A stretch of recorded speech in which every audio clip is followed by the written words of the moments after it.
Berbahagialah saudara yang hadir pada pagi hari ini, karena saudara akan diberkati Tuhan dengan kebenaran firman Tuhan yang sangat kuat dan bisa mengubah kita.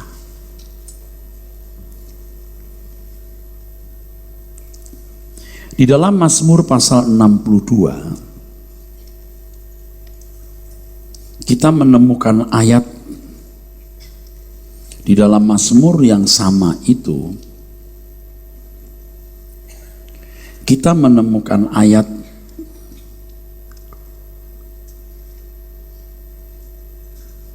bagaimana seseorang memperoleh ketenangan.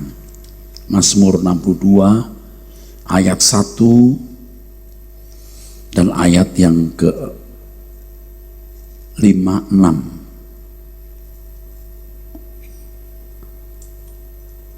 Silakan dibaca.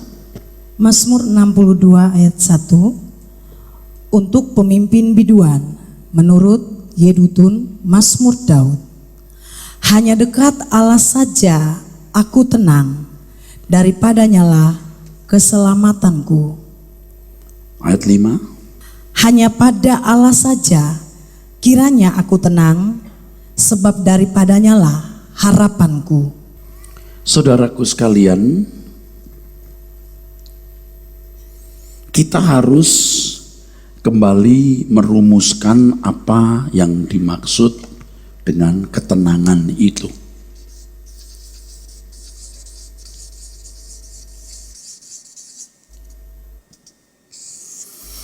Kalau bicara mengenai air yang tenang atau air laut yang tenang, berarti tidak ada ombak, tidak ada angin, tidak ada badai, tidak ada riak.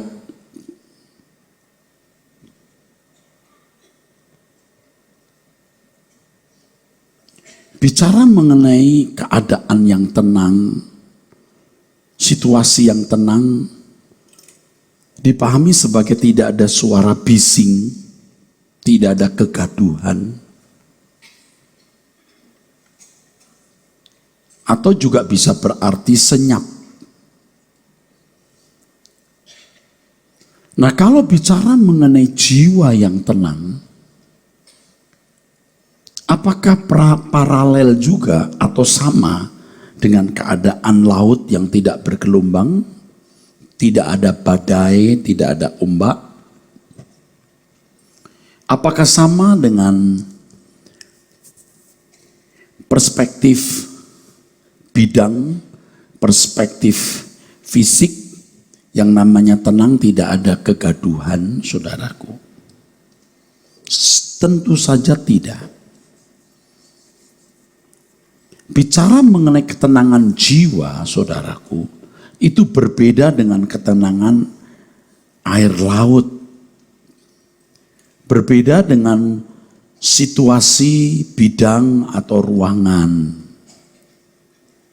Ketenangan di dalam jiwa kita, ketenangan di dalam hidup kita, tidak boleh kita pahami sebagai keadaan di mana tidak ada masalah, tidak ada ancaman, tidak ada bahaya, tidak ada kebutuhan yang tidak terpenuhi.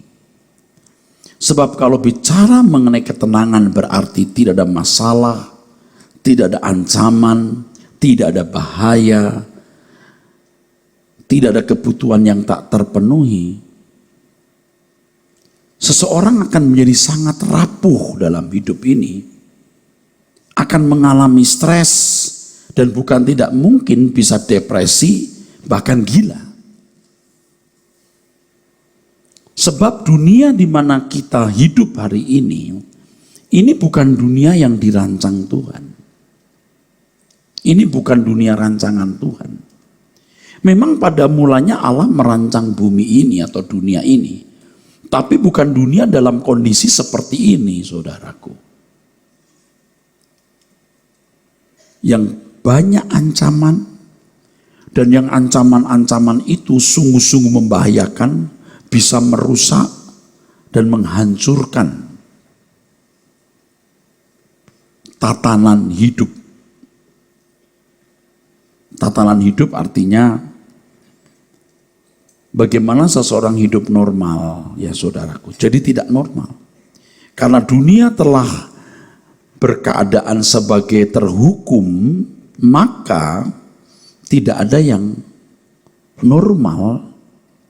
Jadi semuanya lebih cenderung kepada abnormal, saudara.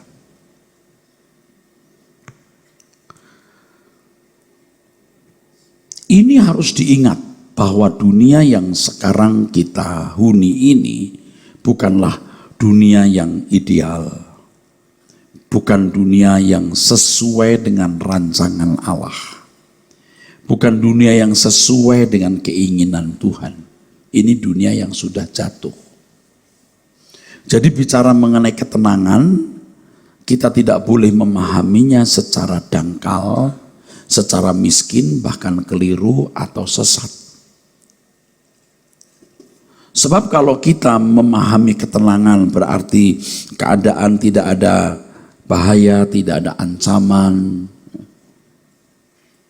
semua kebutuhan terpenuhi, kita akan menjadi rentan hidup ini. Kita akan menjadi rentan, stres, depresi, bahkan gila. Tetapi yang lebih mengerikan dengan konsep yang salah mengenai ketenangan itu, seseorang bisa tidak mencapai kehidupan yang sesungguhnya yang Allah kehendaki, baik di bumi ini maupun di kekekalan. Dia akan gagal memiliki kehidupan seperti yang Allah kehendaki di bumi ini juga di kekekalan. Ia tidak akan terbentuk menjadi manusia seperti yang dikehendaki oleh Allah. Di dalam situasi dunia yang tidak ada ketenangan menurut konsep umum, di dalam dunia yang tidak sesuai rancangan Allah, Allah bisa menjadikan keadaan ini cara yang efektif untuk mempersiapkan kita masuk dunia yang dirancang Tuhan. Dunia yang dikehendaki oleh Tuhan. Nah, untuk itu saudaraku sekalian, guna memiliki ketenangan di dalam Tuhan, yang pertama saudaraku, ditegaskan ya. Yang pertama, tidak mengharapkan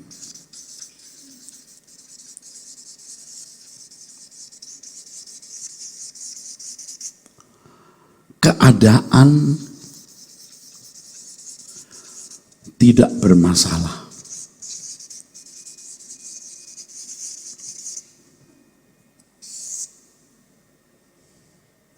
Tidak mengharapkan keadaan tidak bermasalah.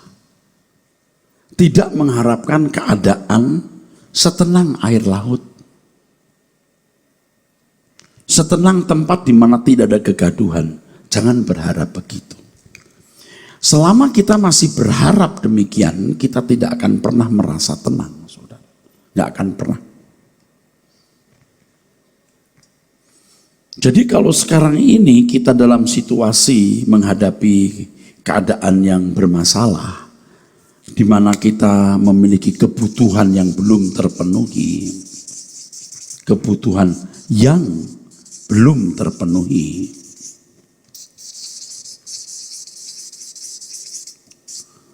kita harus menerima itu sebagai sesuatu yang biasa dan tidak memaksa harus terpenuhi. Ini bicara kebutuhan fisik ya. Saya bicara soal kebutuhan fisik ya. Kebutuhan jasmani. Apakah belum punya rumah? apakah belum punya kendaraan, apakah belum punya pasangan hidup, apakah belum memiliki anak, apapun. Jadi kalau kita sekarang dalam keadaan memiliki kebutuhan yang belum terpenuhi, terimalah itu sebagai hal yang tidak menyakitkan. Kita tidak berharap memiliki keadaan yang tidak bermasalah. Masalahnya yang pertama kebutuhan yang belum terpenuhi, ya enggak apa-apa. Tahan situasi itu. Dan apa? Dan tidak berharap kebutuhan itu harus terpenuhi. Kata harus ada. Kita pasti berjuang untuk memenuhi kebutuhan, tapi tidak harus. Tidak harus. Saudara kalau tidak nurut yang saya katakan, biar saudara konseling dengan pendeta paling sakti di dunia, Anda nggak akan tenang, nggak akan bisa mendapat jawaban. Saudara barangkali hari ini dalam situasi yang paling berat, apapun beratnya. Ya. Ini harus dipahami, kebutuhan yang belum terpenuhi. Anak saya Pak belum dapat jodoh, ya sudah. Kalau sampai tak punya jodoh, ya enggak apa-apa. Kalau begitu anak saya selamanya enggak pernah menikah. Dan bilang selamanya.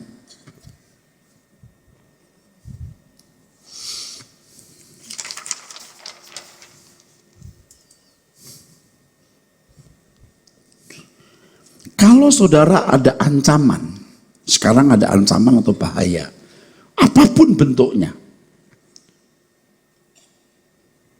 terimalah itu sebagai bagian yang tidak terpisahkan dalam hidup. Hari ini ancamannya A lewat muncul B lewat muncul C lewat muncul D, selalu ada. Dan saudaraku sekalian, dan jangan berharap ancaman itu tidak terwujud. Kalaupun terwujud, kalaupun terjadi yang paling menakutkan, nggak masalah. Kecuali satu ancaman yang tidak boleh terwujud. Ancaman yang paling mengerikan.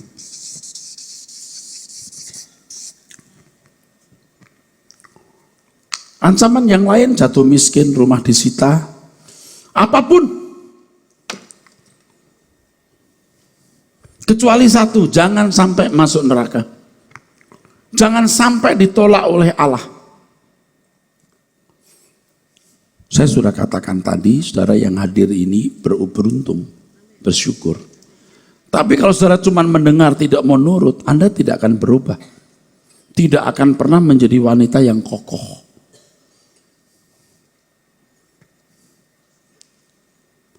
Ini memang tidak biasa. Khotbah begini tidak biasa. Yang didengarkan, Tuhan melindungi, membebaskan kamu dari bahaya atau ancaman. Ancaman itu selalu ada dan bahaya faktanya ada. Usaha kita gulung tikar, macam-macam. Macam-macam.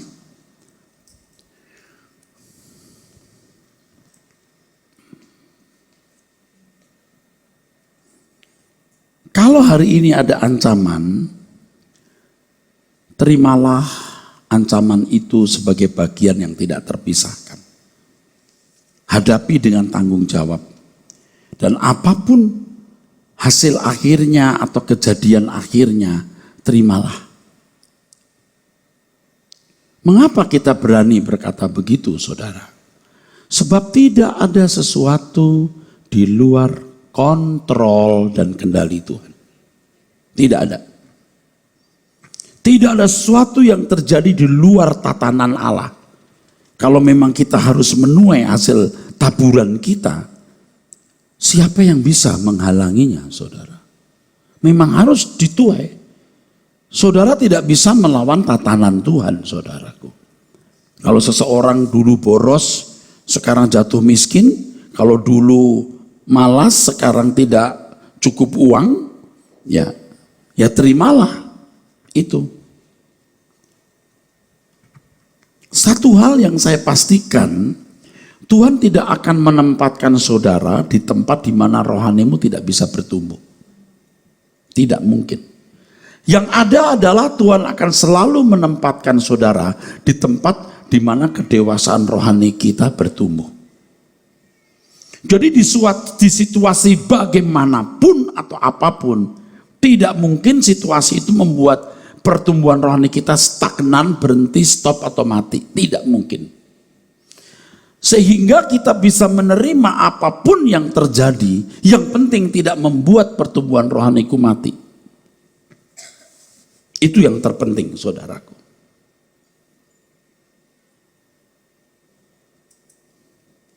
Tuhan tidak mungkin menempatkan kita di tempat di mana kerohanian kita berhenti bertumbuh. Nah, kalau orang tidak peduli dengan pertumbuhan rohani, itu jadi masalah. Masalahnya adalah ancaman, bahaya, kebutuhan jasmanimu akan menjadi begitu utama, begitu penting. Seakan-akan kalau tidak terselesaikan, Anda tidak punya hidup. Padahal kualitas hidupmu bukan karena masalah-masalah terjawab. Masalah-masalah hidupmu itu bisa menjadi nutrisi yang membuat saudara menjadi tambah dewasa. Yang penting adalah manusia batinia kita tetap bertumbuh menjadi makin sempurna seperti Kristus. Karena memang menjadi anak Tuhan itu dipanggil untuk dikembalikan ke rancangan semula Allah, menjadi manusia yang berkenan kepadanya. Ini memang maksudnya, saudara. Ini memang maksudnya. Kalau tidak tertarik begitu, ya saya harus berkata tidak usah datang ke gereja. You mau urusan apa? Ya tapi kan saya tidak ngerti Pak, saya tidak tahu, saya bingung. Oh ya, kalau begitu duduk, dengerin saya baik-baik. Masalahmu sebesar apapun, kalau menyangkut masalah pemenuhan kebutuhan jasmani, apakah ekonomi, kesehatan, keluarga, itu seandainya selesai, lalu apa sih yang kau dapat? Apa sih? Ya senang, oke. Seberapa senangnya dan berapa lama kamu senang? Setelah itu apakah tidak ada masalah lagi? Ada.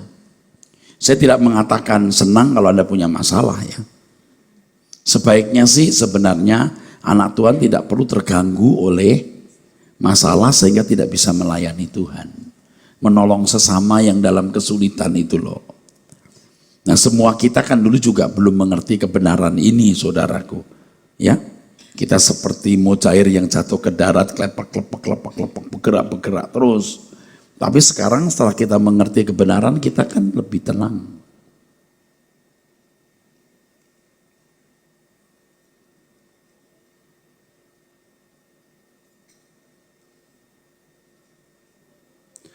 Jangan tidak mendengar apa yang saya katakan ini ya. Jangan tidak belajar apa yang saya katakan ini ya. Anda tidak akan pernah dewasa. Tidak akan pernah dewasa dengan benar. Kalau saudara berkata, waduh Pak, nggak nyaman dong hidup seperti itu. Oke, kalau Anda nggak mendengar nasihat ini, emangnya bisa nyaman?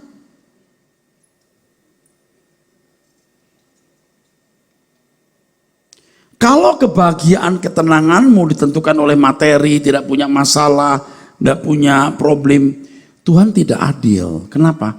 Orang yang hidupnya kecukupan materi, nggak punya masalah, itu nggak banyak.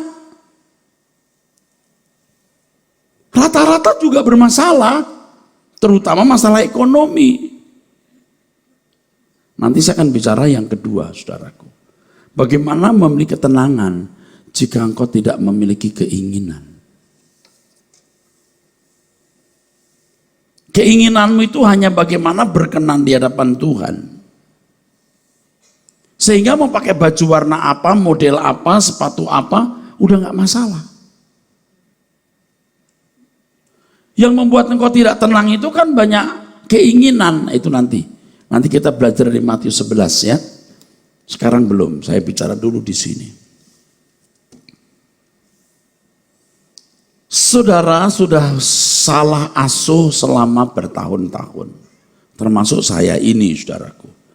Oleh berkat Tuhan, anugerah dan belas kasihannya, saya sudah bisa dientaskan, saudara. Walaupun belum sempurna, sudah dientaskan.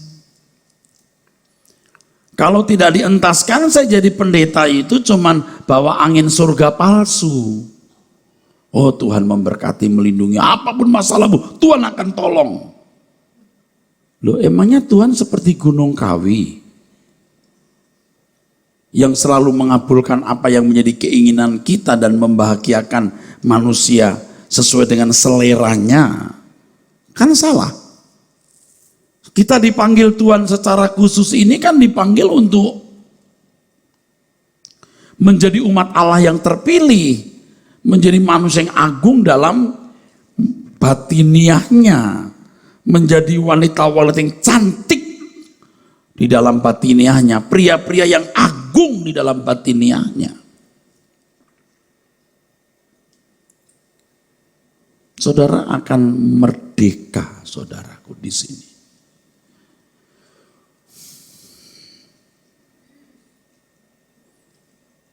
Memang, saudaraku, tadi saya sudah sempat singgung, sebaiknya Anda tidak punya masalah, problem yang mengganggu pelayanan kita. Seperti saya ini kalau punya problem yang tidak perlu saya alami, mengganggu pelayanan saya, sangat mengganggu. Problem selalu ada. Sebab kalau kita sudah selesai memikul problem-problem kita, udah bisa mengatasinya, maka saatnya kita memikul problem orang. Kita memikirkan orang, bukan memikirkan diri sendiri lagi.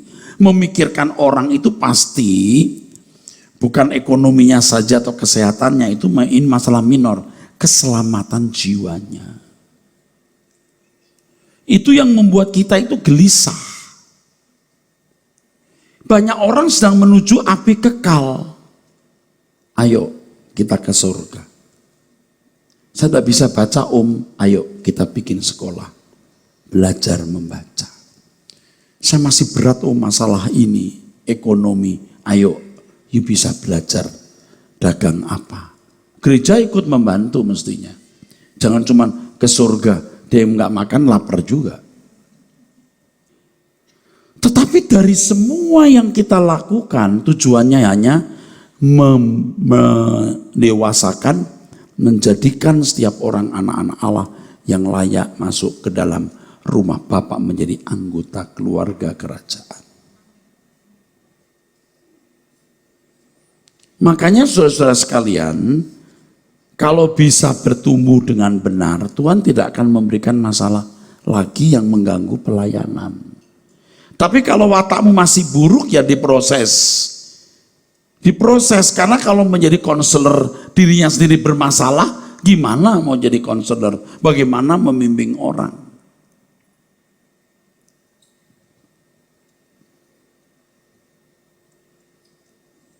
Kan kalau dulu kita sering mendengar orang memberikan konseling, kan kesaksian misalnya.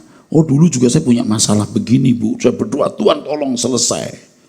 Dia belum tentu punya pengalaman yang sama selesai loh. Akhirnya suami saya bertobat, Bu, saya doa.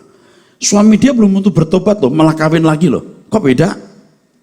Seandainya kondisi memburuk seperti itu, dia tetap setia.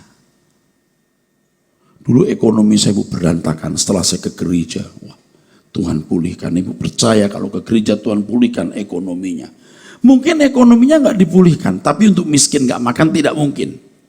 Dipulihkan itu artinya apakah harus punya mobil lagi, rumah besar lagi, atau cukup pas-pasan, yang penting tidak terikat hutang, bisa makan dan minum, bisa menggulirkan harinya.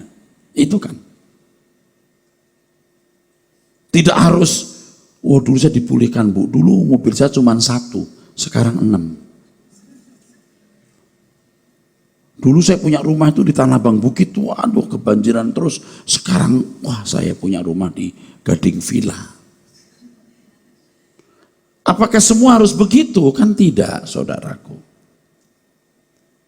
Jadi konselor sendiri juga harus cerdas. Makanya kalau tidak mengerti kebenaran begini ini, bagaimana membimbing orang lain? Saya berdoa supaya masalah ibu selesai. Tidak selesai pun tidak masalah. Ini yang diajarkan gembala sidang kalau dipercayai sebagai wakil Tuhan yang mengajarkan kebenaran.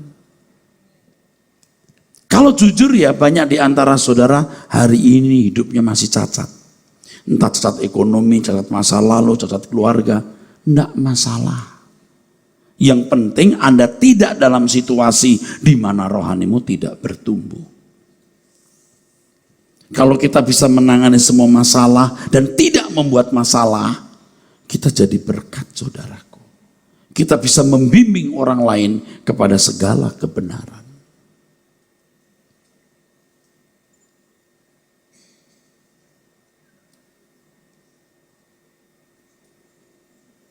Jadi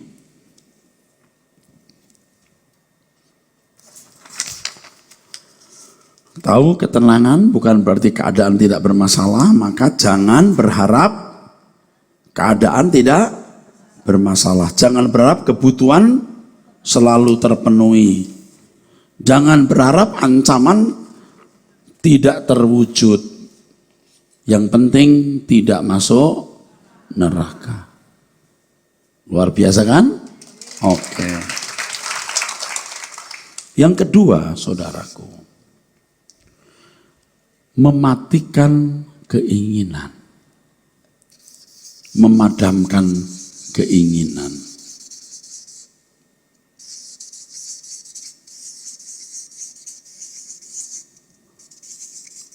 Kecuali menjadikan Tuhan satu-satunya kerinduan. Bukan keinginan saja, kerinduan. Kerinduan.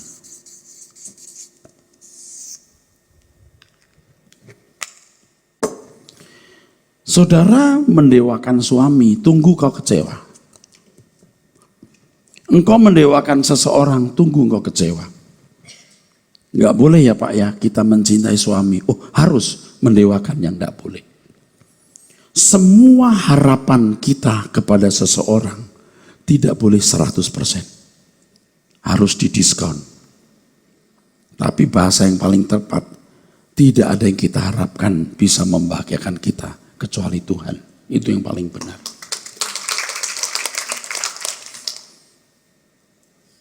Saudara akan jadi mandiri. Dari pengalaman hidup, saya menemukan banyak wanita yang dikunci oleh keadaan. Terkunci keadaan, terikat dengan suami. Seakan-akan dia tidak bisa hidup tanpa suami. Suamimu itu bisa meninggal setiap saat. Suamimu bisa tidak setia setiap saat. Dan jangan-jangan sekarang ada will yang tidak kamu tahu. Kalau keadaan memburuk bagaimanapun, engkau masih punya kekasih yang tidak akan pernah mengecewakanmu. Dan itu harus menjadi prinsip hidup Tuhan. Jangan bergantung. Ini bukan berarti lalu nanti pulang ke rumah Anda berkata, Pi, mulai hari ini saya tidak bergantung padamu. Kamu pulang mau tidak pulang terserah. Mau kawin lagi mau tidak kawin lagi terserah. Yang penting saya tidak tergantung kepada kamu. Wah, suami yang gak benar bilang haleluya.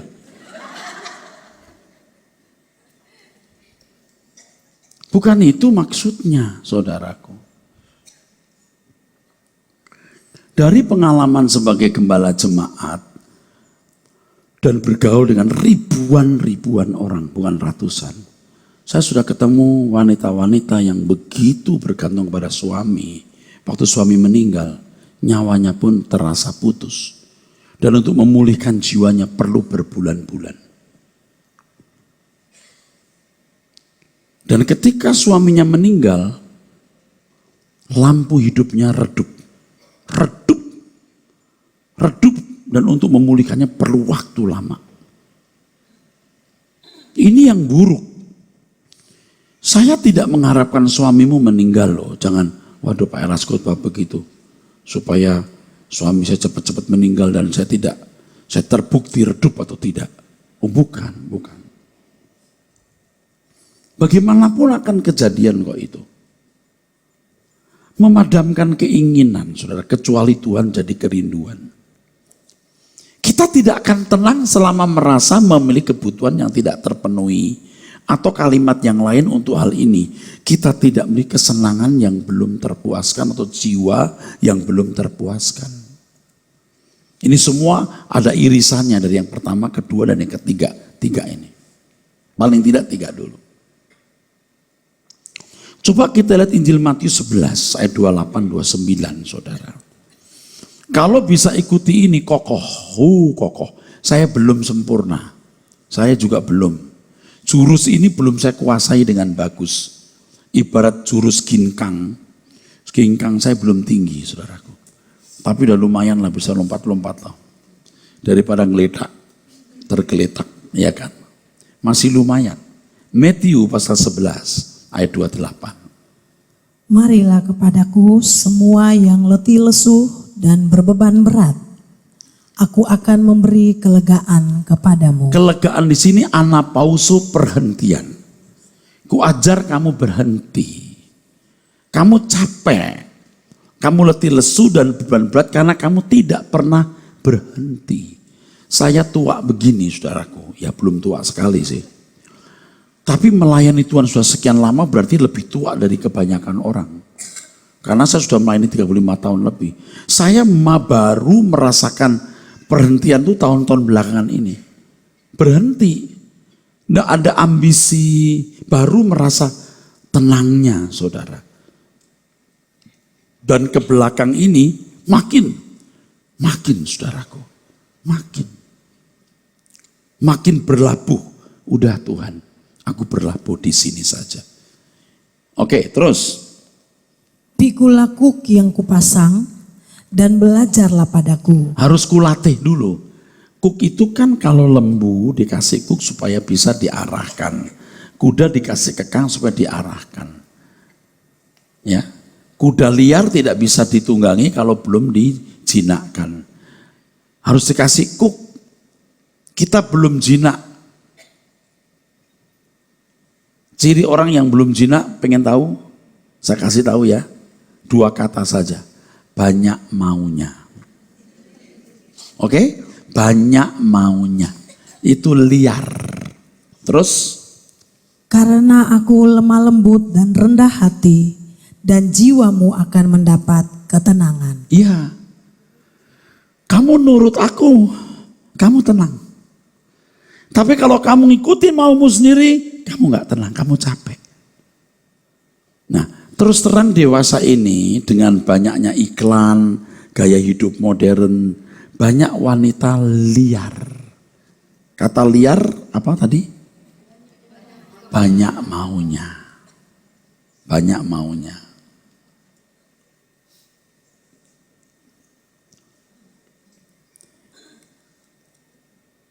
Banyak maunya. Kalau sudah bergaul dengan orang-orang yang tidak takut Tuhan, Anda ngerti gak banyak maunya? Hari ini mau apa, besok mau apa. Wah, segala sesuatu dimauin. Dari warna kutek, dari baju, dari warna rambut, dari sulam alis. Wah, udah nak. Bukan gak boleh. Bukan gak boleh loh ya. Udah dapat ini nanti mikir lagi gimana jalan-jalan ke Korea, ke Jepang. Bukan gak boleh. Jalan-jalanlah saudara. Tapi gak berhenti terus. Memproduksi keinginan. You akan makin capek. Sebab mata jiwa kita dengan jendela mata jasmani ini seperti lensa. Nggak salah kok ngelihat banyak hal. Jangan jepret. Sekarang zaman gadget, selfie, apa di foto. Tas di foto. Bagus enggak lu? Saking banyaknya itu foto sampai hang. Dibawalah ke tukang gadget. Pak, saya punya ini kenapa ngeheng? Saya nggak ngerti Pak, dia lihat. Ini baru loh Pak. Oh iya, coba kenapa ya? Biasanya nggak ngeheng. Bu, ibu seluruh dunia difoto. Ini keberatan ini. Ini ngeheng ini. Hang. Saudara banyak keinginan bisa hang. Berat.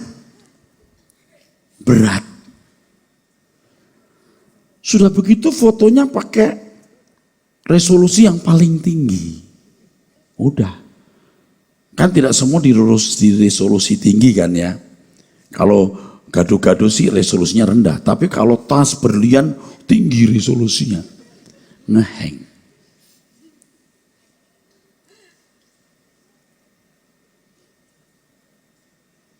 Tolong ya, kita sekarang mau tidak jepret lagi. Loh kok aminnya nggak ada ya? Cuma gini, kayak bunyi tawon. Yuk kita sekarang belajar tidak. Tapi saya nggak yakin loh ibu bertobat loh. Ini sudah terlanjur rusak. Ya ada yang terlanjur rusak, ada. Jadi saya kadang-kadang, aduh khotbah kayak ke tembok. Tapi saudara mau berubah dong. Tapi kalau enggak ya terserah, resiko ditanggung penumpang. Alias you bakal masuk neraka. Emang masuk neraka urusan gua? Ya sudah. Orang gua kan ngingetin supaya nanti di surga Anda jangan marahin saya. Kalau di kekekalan maksudnya. Tuhan Yesus, hamba-Mu Erastus ngomongnya nggak keras. Jadi gua nggak ngeh. Kalau ngomong gitu malaikat bilang, gue juga denger lu dimusin loh. Dasar lo tegar tengkuk lo gak mau rubah. Banyak keinginan ini membuat you gak tenang saudaraku. Yuk kita tenang. Asal ada makanan pakaian cukup. Betul gak? Asal ada makanan pakaian cukup. Katakan. Asal ada makanan pakaian cukup. Jangan cukup, ini cukupnya apa? Asal ada makanan pakaian cukup. Jangan marah loh, cukup loh. Dikasih tahu kok marah ya. Saudara itu anak-anak Tuhan yang tidak mungkin dipermalukan, itu pasti. Itu pasti. Saudara dibela Tuhan, di sini ada ibu-ibu yang lemah, tidak berdaya, dianiaya, diliciki orang. Saya sih marahnya suka mau meledak, tapi sekarang kan udah belajar. Awas loh. Awas. Ya sudah, saya kalau udah mikir ya sudah. Lihat orang yang mengkhianati saya, oh ya sudah. Keinginan yang tidak terpenuhi. Saya mau nanya, kenapa kita masih marah, gemes mau pukul orang? Karena kita mengharapkan dia celaka. Dia sudah ngerugiin gua. Dia seneng, dia untung, gua buntung. Gua mau lihat dia buntung. Kalau buntung bareng-bareng buntungnya. Loh, kok begitu sih? Biar gua nggak dapat, dia tuh nggak dapat. Setan kayak setan. Lu nggak dapat, gua nggak dapat. Yang dapat si setan. Si polis. Begini saudaraku. Kita matikan semua keinginan. Pak, sebelum saya mati, Pak, saya pengen lihat itu salju di Alaska. Nggak usah. Seandainya tidak juga enggak apa-apa. Oh, saya nggak akan tenang mati, Pak. Sebelum saya bisa melihat salju di Alaska. Saya mau mandi di salju. Ya kau masuk kulkas saja udah dingin. Keinginan-keinginan itu membuat kita nggak tenang. Ada satu kata di orang Jawa suka menggunakannya, gerangsang. Dalam bahasa Indonesia nggak tahu saya pernah dengar itu gerangsang. Saya dibesarkan di Jakarta, saudara, tapi saya masih tahu beberapa kata itu. Gerangsang itu artinya orang yang nggak pernah puas, rakus, serakah, kemaru, gerangsang. Nah, orang kadang-kadang kemaruknya itu kemaruk sesuatu yang sah-sah saja. Ya. Oh, saya sih pengen punya tas merek ini, merek ini, merek ini. Udah punya merek A gitu misalnya ya. Saya mau yang edisi baru, udah edisi baru. Besok lagi edisi berikut. Sampai mati juga akan pernah puas. Hidupmu nggak tenang. Kalau punya beli ya udah. Nggak punya ya sudah. Kenapa sih mesti harus punya ini lalu keren? Itu kan membuat saudara terikat di situ, disandera. Bukan tidak boleh punya barang branded, bukan tidak boleh. Apalagi kalau keinginannya nanti salah. Tuhan, aku rela mengosongkan bejana jiwaku ini dari segala keinginanku dan semua hasrat pribadiku. Tuhan, penuhi aku dengan gairah surgawi yang suci, agar apapun tak ku ingini lagi, hanya Engkau hartaku abadi. Saat ku pulang menghadap Bapa, hanya Engkau yang ku miliki. Kerinduan hatiku, kehausan jiwaku, dapat ku memandang wajah-Mu. Saat ku pulang menghadap Bapa, hanya Engkau yang ku miliki. Kerinduan hatiku, kehausan jiwaku, dapat ku memandang wajah-Mu.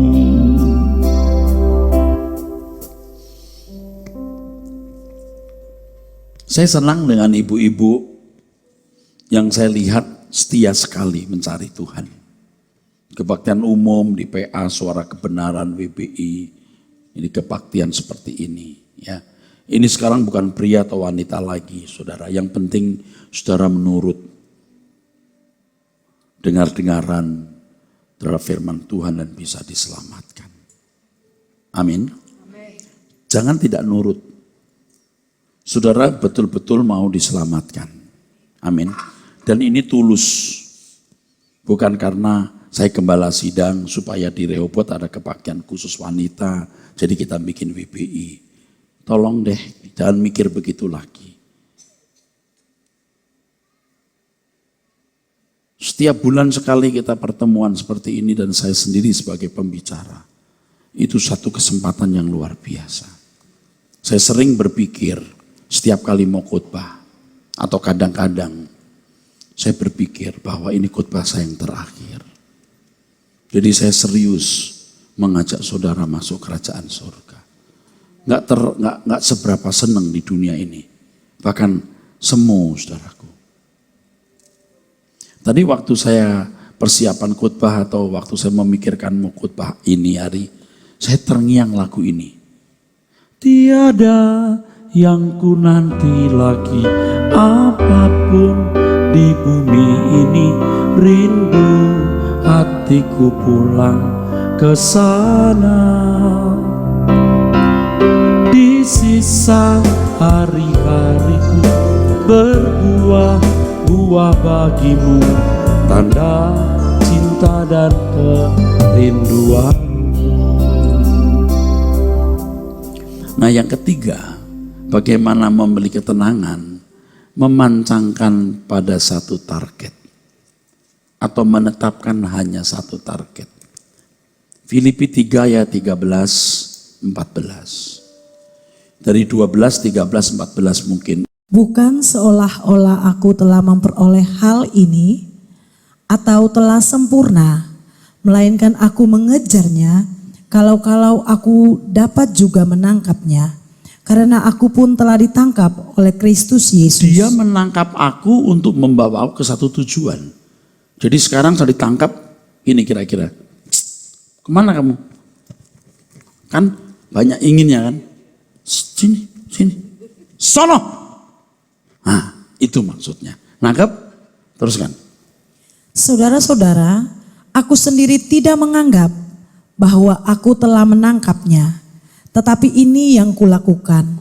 Aku melupakan apa yang telah di belakangku dan mengarahkan diri kepada apa yang di hadapanku, dan berlari-lari kepada tujuan untuk memperoleh hadiah, yaitu panggilan surgawi dari Allah dalam Kristus Yesus. Ini yang paling membahagiakan hidup kita, saudara. Jadi karena kesalahan-kesalahan yang pernah kita lakukan, hari ini kita masih belum tenang betul. Terus terang kan saya ada serakahnya juga dalam bisnis.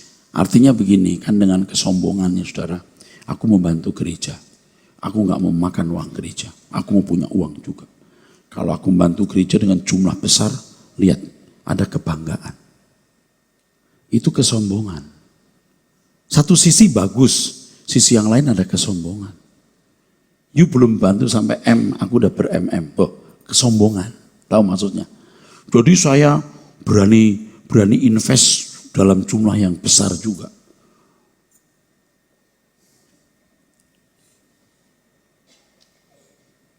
Dan kesombongan-kesombongan itu berakibat juga, saudaraku.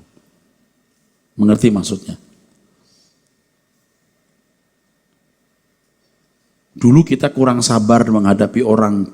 Nah, akibat itu juga sekarang masih ada gitu. Aduh, kenapa orang sampai jadi pahit sama kita ya? Kalau dulu cara menanganinya baik tentu nggak begitu gitu. Aduh. Nah sekarang kita sudah mulai membenahi diri. Mau jadi benar-benar benar. Ya. Target kita cuma surga. Jadi kalau saudara ke Rehobot ya terus mendengar khotbah saya, lalu targetnya yang lain, itu enggak nyambung. Enggak nyambung. Saudara kan capek, saya juga capek. Saya juga tahu masalah sebagian saudara. Ini wajah-wajah ini sebagian saya kenal dengan baik. Saya dipercayai lah sebagai gembala. Segala masalah suka diungkapkan atau diceritakan. Bahkan hal yang tidak pantas didengar orang saya bisa dengar. Karena saya gembalanya. Saya tahu hidup ini gak seneng kok. Banyak hal yang buat anak gak bahagia. Tapi apapun. Yang pertama, jangan berharap tidak punya masalah. Betul gak? Yang kedua, jangan punya banyak keinginan. Arahkan saja kerinduanmu kepada Tuhan. Yang ketiga, pancangkan hanya satu target. Udah jangan yang lain. Capek hidup ini nanti. Mikir banyak hal, jebret kita mati. Selesai. Jangan sampai orang seperti saya, sudah melayani Tuhan, khotbahnya bagus, bawa orang ke gereja. Nggak sadar siapa diri saya, begitu meninggal dunia, ternyata tidak berkenan. Waduh, bisa nggak saudara? Bisa. Kalau jelas orang berdosa, penipu, salah, bertobat, ketahuan. Kayak saya nggak kelihatan salahnya, tapi munafik bisa. Wah, saya langsung beres. Maka tujuan saya harus surga, sudah. Jangan ada yang mengikat hati saya, surga. Kalau kita punya tujuan surga, tidak ada yang kita takuti. Kalau sudah kematian tidak menakutkan kita, apa sih yang kita takuti yang lain? Apa yang kita takuti yang lain? Nggak dihormati orang. Hilang jabatan. Apa? Jadi miskin. Apa sih? Apapun. Nah sekarang kita kan punya tubuh sehat. Ya walaupun tidak kaya raya seperti ukuran manusia. Kita sekarang kan bisa makan juga. Tuhan berkati kita. Kita punya orang-orang yang mengasihi kita. Apapun keadaan kita hari ini, kita masih bisa datang ke gereja dan mendengar firman Tuhan. Apa sih yang membuat kita jadi susah sebenarnya? Mestinya nggak usah. Jangan harap pada masalah. Jangan punya keinginan kecuali kerinduan akan Tuhan. Pancangkan perhatianmu kepada surga. Kita memiliki ketenangan yang kokoh. Amin.